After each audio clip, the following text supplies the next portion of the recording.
आजकल की माता बहनें तो मोबाइल की संगति करती है। किसकी संगति करती है? पड़ोसन मिले या नहीं मिले, मोबाइल तो एक एक हाथ लंबे रखती है, इनकी संगति करती है। और इस मोबाइल में बिगाड़ के भरपूर साधन है। जीवन को मिट्टी में मिलाने की सामग्री इस मोबाइल में भरी हुई है।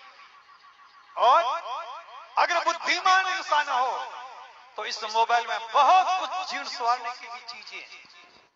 हमारी रुचि उनमें नहीं है जिससे जीवन संवरता है। हमारी रुचि उनमें नहीं है जिससे कोई अच्छी प्रेरणा मिले। हम उन लोगों की संगति करते हैं, उन चीजों को जानना चाहते हैं जो आंख को अच्छी लग रही है, कान को अच्छी लग रही है, नाक को अच्छी लग रही है, जीभ को अच्छी लग रही है, त्वचा को अच्छी लग रही है। उन चीजों को हम पाना चाहते हैं। और ऐसी चाहना, ऐसी कामना, ऐसी भावना अगर है, ऐसे हम कर रहे हैं, तो ये समझना ये सबसे बड़ा पतन का शुभारंभ होने जा रहा है। सज्जनों, बुद्धिमान इंसान को नीर शीर विवेक की क्षमता रखनी चाहिए। अच्छे और बुरे का ज्ञान होना चाहिए। उचित और अनुचित का हम विवेक कर सके, निर्णय कर सके, ऐसी हमारे में क्षमता है।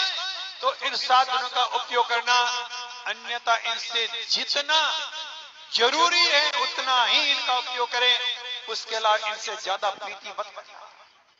और मेरा माता और बहनों से विशेष कहना है और नौजवानों से भी कहना है, एक स्कूल में पढ़ने वाली बच्ची, कॉलेज में पढ़ने वाली बच्ची, चाहे घर में रहे, परिवार में रहे, अगर चाहे आपकी भाभी है, आपकी चाची है, आपकी बड़ी है, चाहे बराबर की बहन है, चाहे पड़ोसन है,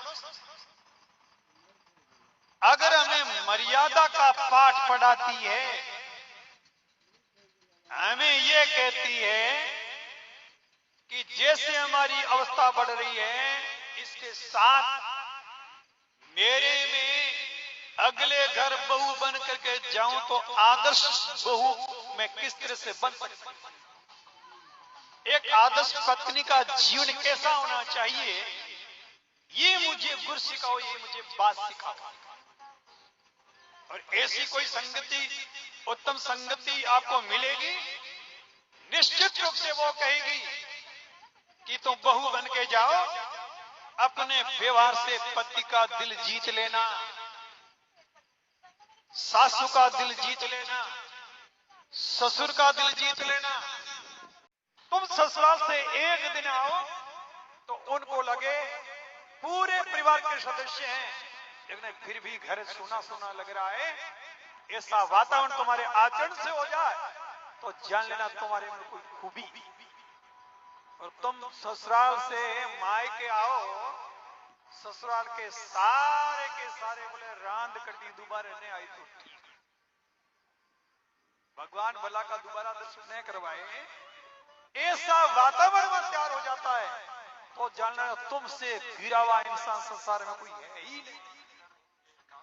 एक जमाना था, मां बेटी को सिखाती थी, बेटा पति ने परमेश्वर जान, कन्या मेरी है, तेरी सासू ने गंगा जल जान, कन्या मेरी है। एक मां कोख से जन्म देने वाली औलाद को दूध पिलाते हुए क्या कहती है? मैंने तो 1977 में कविता पढ़ी थी। उस समय वो हिंदी की अंतिम पाठ की अंतिम कविता थी, जिसमें एक मां नवजात शिशु से, चाहे बेटा हो चाहे बेटी है, उससे वो क्या कामना करती है। उसकी पंक्ति थी, बालो पाख्या बार आयो, माता वीण सुनावे यूं, मारी लाज राखी रे बाला, मैं तो जायो जान्यो तू, बालो पाख्या बार आयो, माता वीण सुनावे यूं।